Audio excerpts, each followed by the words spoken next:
Hello and welcome to what I think is the fifth episode of Partially Scientific. I'm not entirely sure, but it's fine, because I'm here with my friend Alec Lemaster, Hello. and we're going to be going over something that is very near and dear to our hearts, our TOK essays. Yeah, always fun. I mean, how long has it been? A few months? 2, 3? Since we've looked at these things? It says last edited January 25th for me. Oh, man. So that's about 4 months ago, and I definitely remember everything I wrote, so this will be an adventure for both you and for me. Oh, yeah, definitely. No, I'm super excited because I remember while I was writing this, I actually wrote it really quickly, in comparison to most of the essays that I've written. I was actually pretty proud of what I wrote, or at least that's what I remember.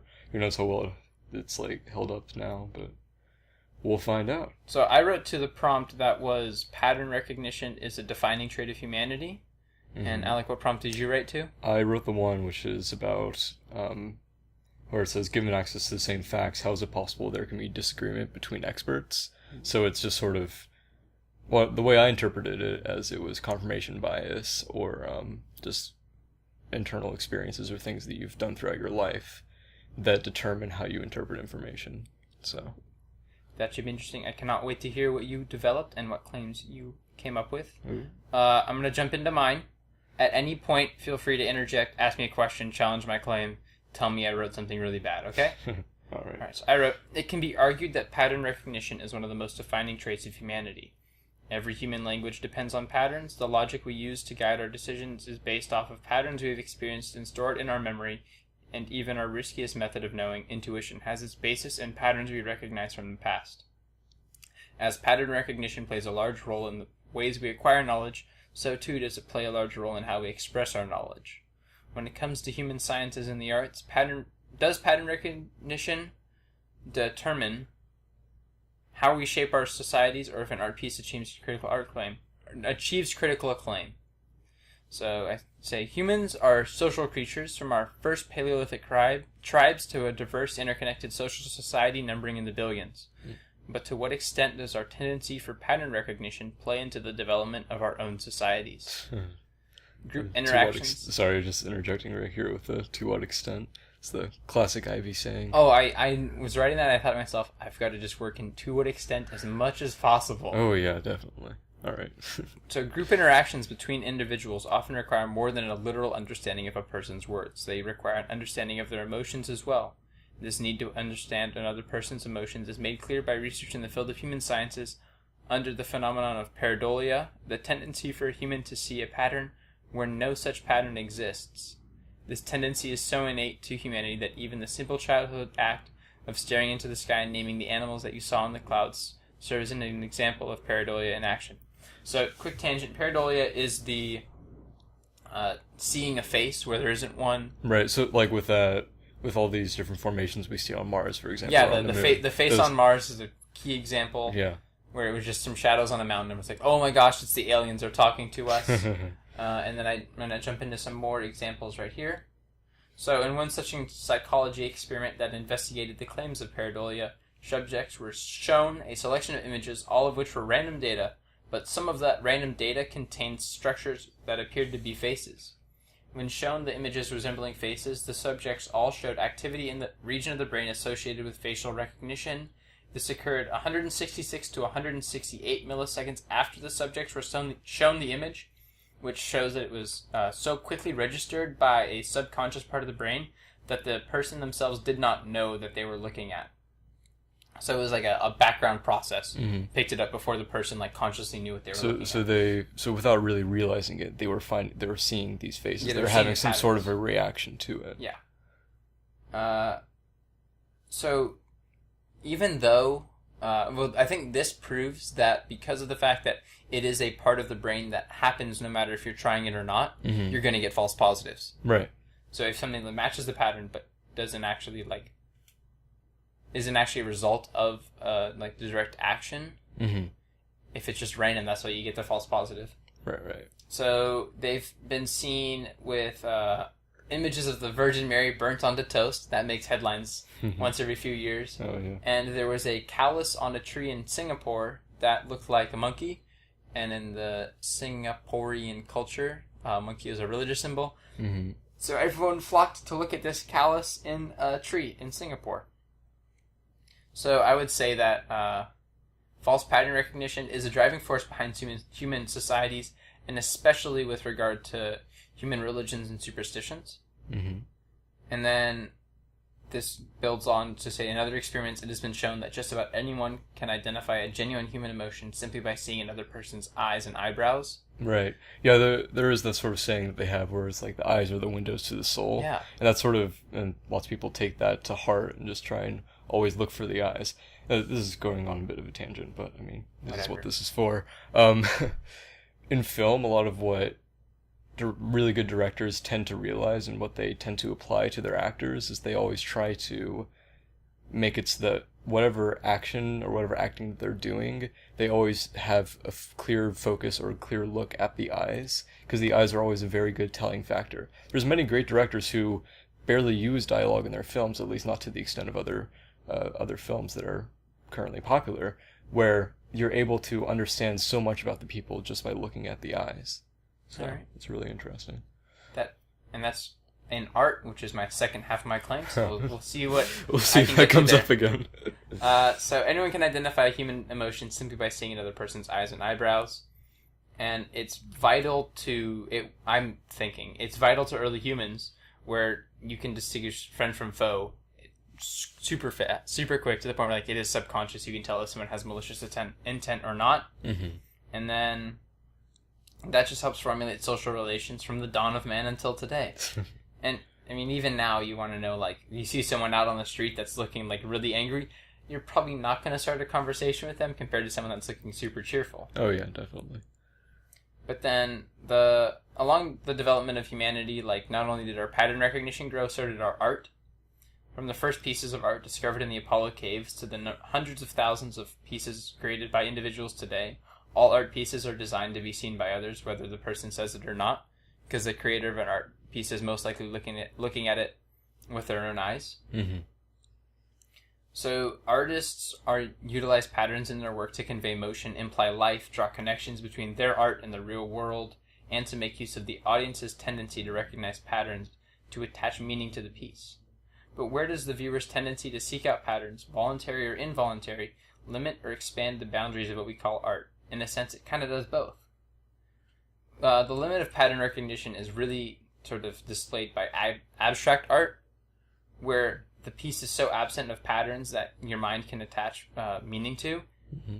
That is what abstract art is. It's making something so crazy that not even the mind can attach a pattern to it. Right, like there's no subconscious reaction to it. You see it and you're just like, what? What are you supposed to do with it? Yeah, you have no idea what to do. And that's interesting. I didn't even think about that, like what abstract art is supposed to mean, other than a challenge to the artist to make something that their brains and other people's brains can't attach meaning to right away. Yeah, it's really interesting, because if you really take that approach with a lot of abstract art, you start to understand why some art, like some pieces like that, are so unapproachable. It might be just because they're designed that way, because and also you may not realize it at first when you're looking at these pieces, but maybe it's just the certain patterns that just aren't there.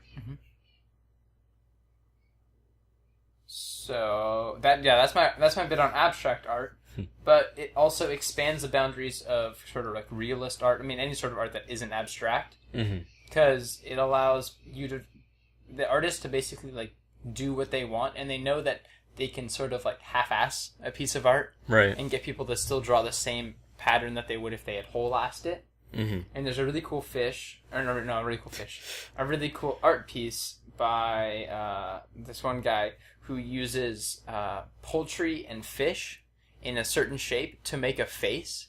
And you look at it like, oh, it's a face, and then you look closer and you see like it's all like butchered meat that makes a face. And that's also in the Silence of the Lambs cover. Yeah, there's that. It is. It's like the butterfly, right? Yeah, it's or it's a moth, maybe. I don't. Or it's the moth, but like it's human bodies. It looks like, yeah. It's made out of that. Yeah. And so this kind of gives the artist a bit of freedom, because not everything has to be photorealistic for someone to say, oh, that's a person. Yeah, that's a face, flower, or whatever it is. Yeah. You can go a little bit off the beaten trail and go for some more artistic, employ some more artistic freedoms. Yeah, definitely. And then something interesting is that not only is pattern recognition useful in viewing art, it's useful in creating it too. Leonardo da Vinci acknowledged the phenomenon of pareidolia as a technique for inspiration, writing in one of his journals that if you look at any walls spotted with various stains or a mixture of different kinds of stones, you are able to invent some scene. If you are able to invent some scene, you will be able to see in it a resemblance to various landscapes adorned with mountains, rivers, rocks, trees, plains, wide valleys, and various groups of hills. You will also be able to see diverse combats and figures in quick movement, and strange expressions of faces, and outlandish costumes, and an infinite number of things which you can then reduce into separate and well-conceived forms. So this is like using the sort of like manipulating powers of your brain to draw meaning from something, and then use that self-drawn meaning to create a piece of art, which I thought was really interesting. Like, let your brain do your work for you, but like let your subconscious brain do your work for you. And actually, if you think about this on a really practical sense, with like seeing certain things arranged a certain way and being able to draw information from it, that same sort of idea can be applied to maps, or like to those old, like many old maps that we saw or that we have seen of the world, where it's like a lot of that is just the cartographers going around and looking at things and realizing, okay, so I see this certain pattern, or this pattern of this landscape, and I'm going to try and emulate it on paper, and somehow we're able to easily draw from that, okay, that's what that looks like. So it's sort of interesting how you can really see that. How you can how you're able to go from a top-down two-dimensional view, and then by looking at that and then looking at the landscape, figure out how this curve on a piece of paper translates into the three-dimensional landscape that's right in front of your own eyes. Yeah. So I would say pattern recognition truly is a human trait that is nearly inseparable from everything we do. And when it comes to our knowledge of art and the human sciences, it's one of the strongest tools we can use to learn more about those areas. In the human sciences, pattern recognition serves as a multi-purpose tool that not only assists us in making social decisions to determine friend from foe, but also the part that a small pest that tricks us into seeing faces in rocks and bodies in the shadows, surely an inspiration for some of our superstitions. In art, pattern recognition serves as both the enabler and the inhibitor of our artistic endeavors, allowing creators artistic freedoms while also defining what people will and will not see when presented with an assortment of shapes and colors. In all of its form, pattern recognition acts as a double-edged sword. The more often it is employed, the higher chance it will turn up a false positive.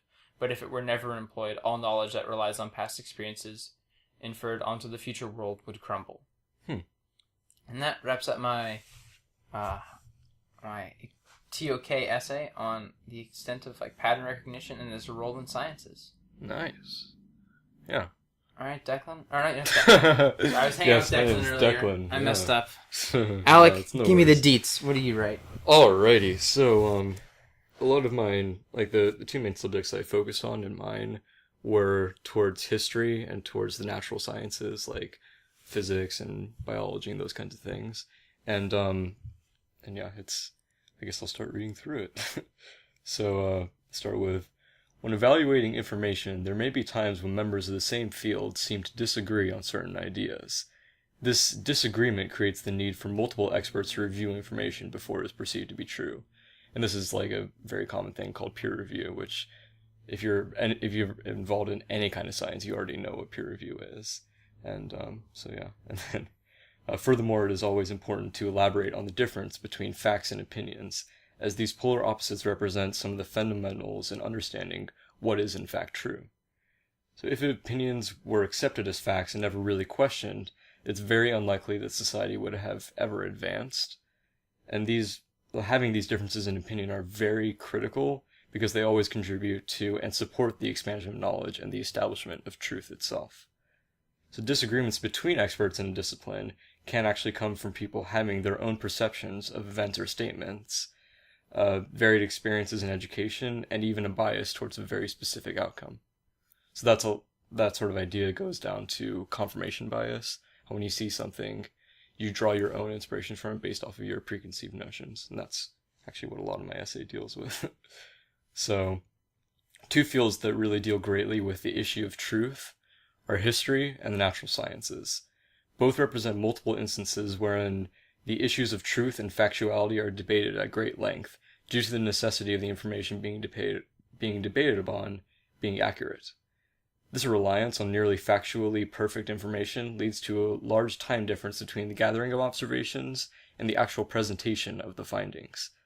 Throughout this long process, there are many times where the original information may be skewed or altered by the personal ideas of the evaluator. So, like, there's many times where, when there's certain peer reviews or things going on, where the base knowledge of the researcher or the scientist who's involved with it is able, like, looks at this piece of information, draws their own sort of conclusion from it, because they might have learned some different thing from a different scientist from their years of experience in whatever field they're working in.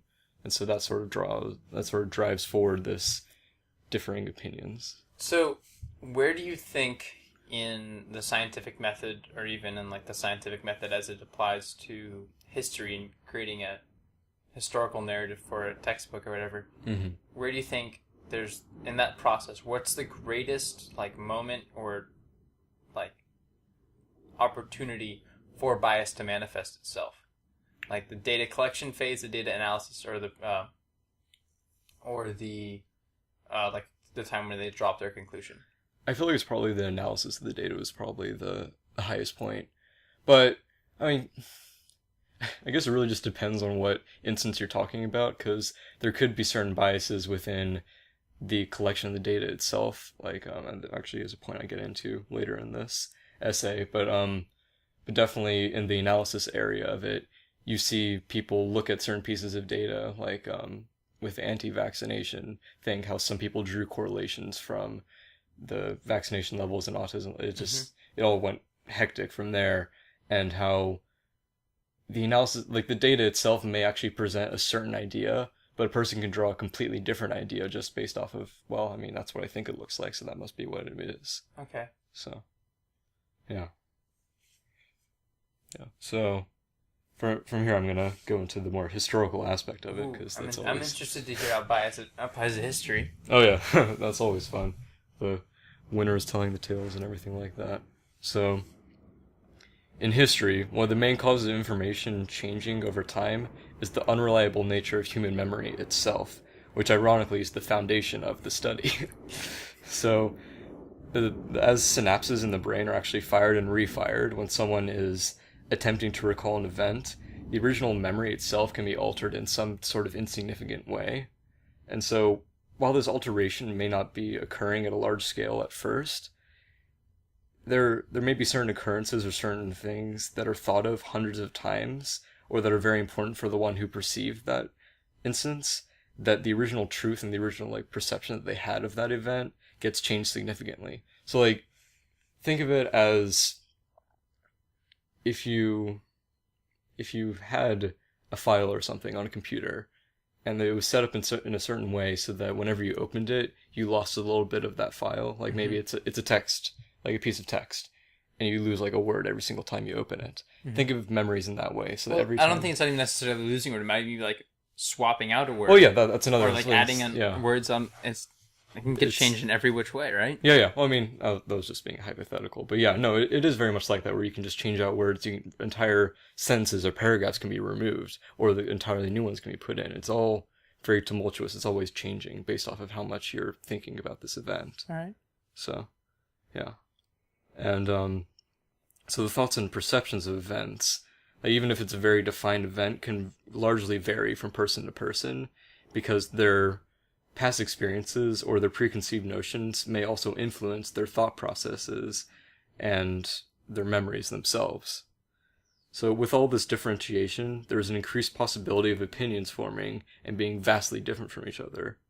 So as more and more sources think of something in a certain way, regardless of whether it or not their ideas are actually true, their ideas of what they believe or saw or experienced will become much more solidified. So an example that I sort of pulled on to sort of hone in this idea is the quote-unquote Boston Massacre in 1770. So while it is the sort of tragic event, because there were people who were killed, but at the same time it wasn't nearly as like big as it really was hyped up to be in a way. And so, like, it was really barely extensive enough to really actually be considered a massacre, wherein there's actually large numbers of people being killed, like in the 10s or 20s or 30s, like in much larger numbers. But the propaganda that was being produced and that people believed to be true really skewed the actual public opinion of it, and actually to a point skewed the personal opinion of the people who actually witnessed it. If a person sees, oh, this is a massacre, even if they were there and experienced it, then when they first saw it, they're like, oh, well, I mean, they wouldn't be like, oh, that was just a killing. But, you know, that sort of idea that when somebody puts this name on it, this massacre label on it, it, like, greatly in the mind, they're like, yeah, it was a massacre. And it just sort of, like, influences their mind from there. So, even though there were only 5 people that were killed, I say only very lightly because it's still 5 people. Wait, only 5? There was only 5 people killed at the Boston Massacre. 14 or 15. Wow. No, it was only 5. Proof that historical biases exist within us all. Oh yeah, no, it's true. Like, see, like everybody has that preconceived notion that, oh, it was just this big event. There were like so many people killed, but it was really just 5. Right. Wow. Yeah, and you see that the contemporary and historical view of the event really hyperbolizes the circumstances involved, and started with the naming of it as a massacre, as I mentioned before. And so yeah, it's just really interesting how much just the naming of something has like influenced the ideas of people. There was that like art piece we saw last year in A-Push, how they like dramatize the heck out of it. Oh yeah, like with fire in the background, like with guns blazing and things like that. Yeah, that was crazy. And also the fact that like it's often glossed over that, I mean, they were throwing snowballs with rocks in them at the soldiers. Yeah. That's not exactly the best way to make friends. No, definitely not. So in this instance, the perception of the event really depended on who you asked, since there are many who would say it was just this massive killing, while others may view it as an incident that caused other after effects. So, like, people, they see that event, they're like, oh, that's the Boston Massacre. It's like, oh, that's very important in the development of the U.S., or people just take it as base value. It's like, oh, it's just a massacre, but even though it wasn't. So, and one of the main points of contention with the idea of different viewpoints comes when people believe that all experts in a field share the same relative knowledge. This might be true in a lot of cases, or in some cases, but there are many same subject experts who come from very different backgrounds. So while one expert in the discipline of American politics may have dedicated his studies to understanding the rise and prominence of the Republican Party, and the other may have focused on the shifting state of the Democratic Party, they can both be considered experts in the overall discipline of American politics. So their actual studies and knowledge, on the other hand, differ greatly, as they have perspectives from the opposing ends of the American political spectrum. So while one may see the historical and statistical election of Ronald Reagan as a landmark in improving the state of the Republican Party, the other may view the same event as detrimental to the relatively moderate and non-extremist bipartisan system in place prior to it. So the facts presented to these experts were the same. It's just the statistical example that, hey, Ronald Reagan was elected to president, but they drew their different conclusions based off of what they have studied and their predilection from one of these different political parties. Cool. Yeah. So a very similar phenomenon can be discovered in scientific thought. So just as how history has different fields and different backgrounds on which to base knowledge, the natural sciences present multitudes of fields for experts to study and certain subgroups within major fields themselves. So in astronomy, for example, there can be the subfields of astrophysics, cosmology, astrochemistry, and much more. And so the subdivision of fields leads to the consideration of one of the main aspects of scientific thought and experimentation, the idea of peer review, which I mentioned earlier. So, I mean, you already know what peer review is, but I'll go into the description anyways. So peer review is a way for scientists to verify their information by having it evaluated by other members of their field. So in most circumstances, peer review is used so that theories proposed can be proven, or for experiments to be validated. But, so sorry, got off track there. But the theories that we are taught in school are considered to be scientific fact have gone through an extensive form of peer review to get to that point. And often scientific findings have to be peer reviewed extensively before they're even revealed to the public. Here's part of the reason why we hear about discoveries made substantially later than the actual breakthrough. Yeah, like with gravitational waves, was that That was like 2015, Yeah, they maybe, came or out with it. 2014. They got like the measurements in like September 2015. Yeah. And the news didn't come out until like May of 2016. Yeah, it was just such a long turnaround because they did have to have that peer review, that sort of period where they had to look through it.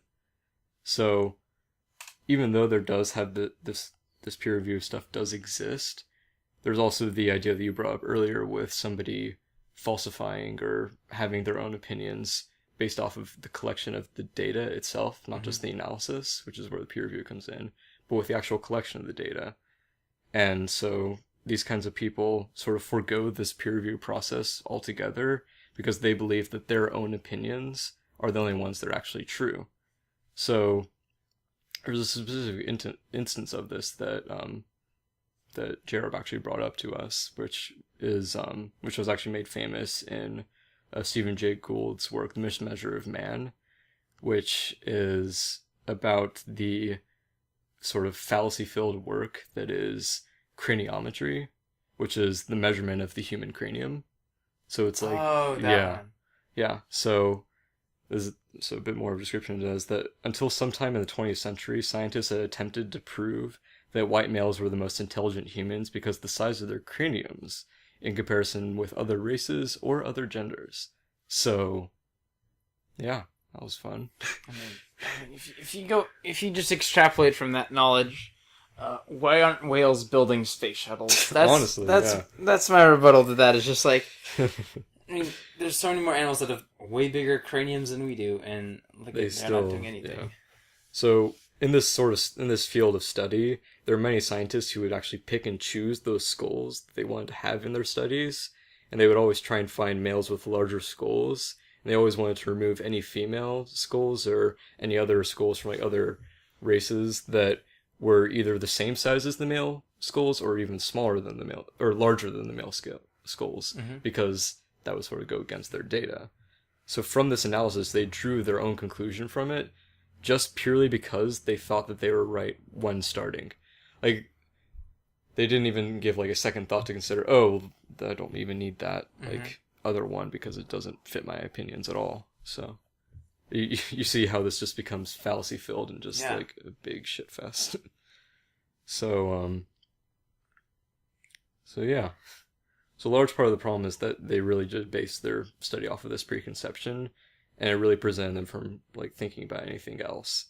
And the real focus on favoring information that supports your ideas is called confirmation bias, and leads to really large misunderstandings in scientific communities and many other sort of academic communities.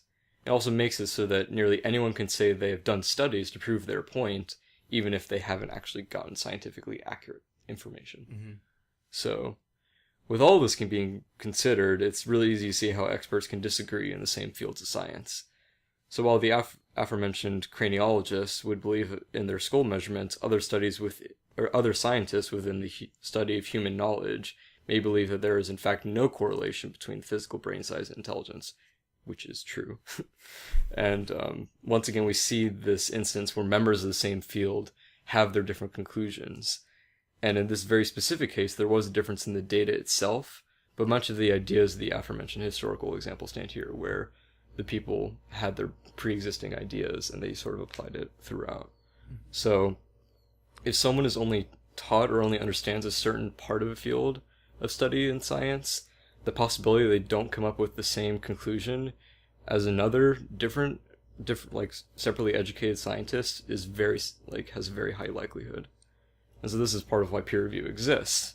And because as you're expanding knowledge, it really depends on different people being able to have this deep information into their own like niche and being able to like explain things in their own ways. And with that, for peer review, would you say that it's better to have somebody like completely out of your field peer review your paper so that they are going in with like no biases that people in your field might carry, and if they get the exact same like conclusion or a very similar one, then you know like, hey, literally anyone who is like capable as a scientist can do this, not just people in my little tiny field. Right. I think that a lot of this depends on like what specific study you're focusing on. If it's a very specific concept or very specific experiment that's being focused on, it's probably better to have this people in the same field, but maybe like in their same specific field, but maybe have people who have not just everybody from a same university or from a same like same development or same country or whatever it is. That's why you always have these international teams working on these certain things. Like at CERN, there's the international team working on that, because it's always good to have different long-term experiences. Like even if they're in the same field, it's good to have like these different sort of different world viewpoints. Yeah, different viewpoints. So a lot of this really comes down to the fact that in any given field of study, it doesn't matter if it's history or if it's in sciences, if it's literature or whatever it is, there can always be differences between the opinions of experts, even when they are presented with the same facts. So these differences really arise from people's perceptions of events and statements, their personal experiences, educational backgrounds, and their bias towards a certain preferred outcome. So this makes the process of peer review very critical in establishing generally accepted theories and principles. However, differing or dissenting opinions play a very important role in furthering discovery and the establishment of facts. If no one really ever questioned anything or really thought to ask if that opinion is right or wrong, we would never really be able to expand our knowledge or even really be able to discern what opinions are and what facts are. There'd be no real separation between them. So therefore, it is critical that people continue to reach different conclusions based on the same facts in order to eventually come to the truth. Awesome. Thank you, Alec. You're very welcome. So, through that, I was thinking about, we can talk about theories we're taught in school, and the theory of evolution. That's always the big old, which is just a theory. That's always fun. Yeah. But I was thinking back to the historical bit about that, where Darwin had more than just his finches to go off of, right? But still, that was I would not say a big jump, but it was like a sort of Occam's razor of scientific understanding of how humans came around or how any animal species came around. And I think that's kind of interesting. Of course, the theory of evolution has changed over time, right, as we've found out more about DNA and all that other fun stuff. But I think the jump between shifting from the conventional worldview at his time, which was not naturalism, it was creationism, right, jumping from that to naturalism, it really does come down to Occam's razor. Yeah, it really does. Although your explanation at the time may fit everything perfectly, and this makes sense, whatever, I'll just go on with it, just accept it. But the Occam, that was something that I didn't even think about. That was a big jump to make from God created everything to everything came from a different thing. Yeah, and that was a big jump to make, but even now it's a hard jump for some people to make. Yeah, very difficult for some, yeah. But back then it would have been a huge jump for Darwin to make. Oh yeah. I think that's really cool. Yeah. No, it's always interesting to go into the history of certain scientific developments, not just the creationism versus evolution argument, but also heliocentrism versus geocentrism, where geocentrism was so prominent for thousands of years. They had it worked out with the epicycles. Oh yeah, everything was very worked out. They all had a very secure explanation for it, but the truth just came out in a completely different way from what they expected, and it took a while, but it did come to be accepted. So it's always interesting. Now, hold on. Back to pareidolia, which is in my thing. Right. Yeah. That's going to be interesting in how the Deep Dream.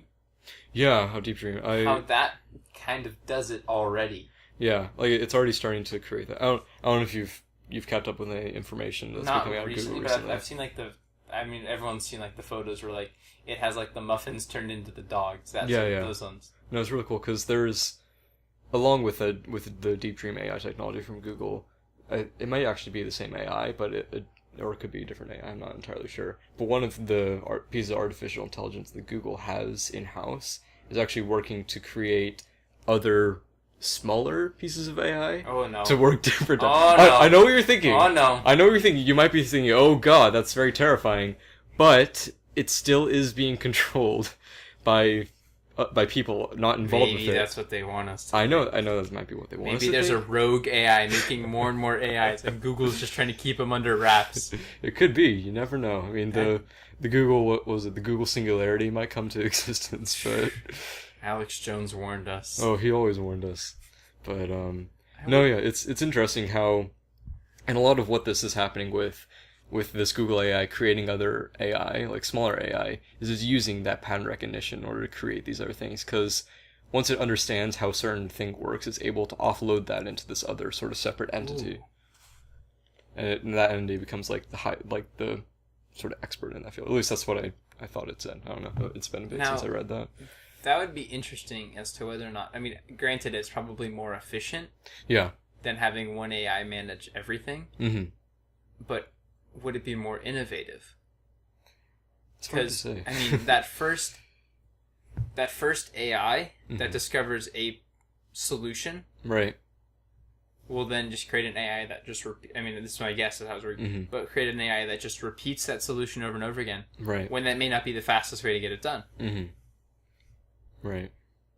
So, yeah. I mean, although it may be like more efficient at first, it's not going to be as innovative as having, instead of one AI working on a problem and then designating off to like 10 robots, having 10 smaller AIs work on a problem and each one of them arrive to their own conclusions. Yeah, conclusion, and work from that. I think it'll be interesting if we ever see AI in peer review. Oh, yeah. No, that'll be a really interesting point where we get, or we get to a certain point where there won't be as much scientific input, or actually, maybe it might be scientists that program these AI to have their... Actually, this could still actually affect the way that that the peer review happens. We could still have very differing opinions, because no matter how much AI evolves, it'll always be programmed at some base level by a human. So even if you have you could have this one expert create this AI that models what a scientist would think, but that model of a scientist would be a model of their idea, and it would be like based off of their conceptions of it and those kinds of things. So they wouldn't have just like this all-knowing, omniscient thing. Well, I mean, it would still be like somebody. It would still be like inspired by some specific set of ideas. Until you get an AI that can edit and modify itself, you're not going to get the oh singularity. No, you're definitely not going to get that. But I'm wondering if you gave that AI every bit of data on the internet and every bit of physical data collected by scientists, what could be done, if anything? What would it do? Would it just be lazy and think okay, now I have all this data, I can predict exactly what all humans will do forever? or it could just... Oh, no, you go on, sorry. It could destroy the planet. It can make it a hell of a lot better. Oh yeah, you never know. That's I wouldn't say that's something just for the future generations. We could be faced with something like that in the next, I don't know, 40, 50 years, but it still is it is still sort of a nebulous topic if you think about it. Because the big headline is always, oh, Google doesn't even know what its new robot is doing. It's they know. It knows the process. It knows that it's that it knows that they're feeding it into the artificial layers of the AI to work out to a solution. But they don't know exactly how each one of those layers came to be. Right. And I think that's interesting to look forward to in the coming years, is AI more and more sort of shifts the way that not only do we interact with the internet, but with the physical world as well. Yeah. All right, Alec, I'd like to thank you for coming on. Oh yeah, it's no problem. Walking through our TOK essays. Yeah. Thank you for listening, everybody. Have a great day. Thank you. Have a very nice day. This has been Partially Scientific, episode 5, probably.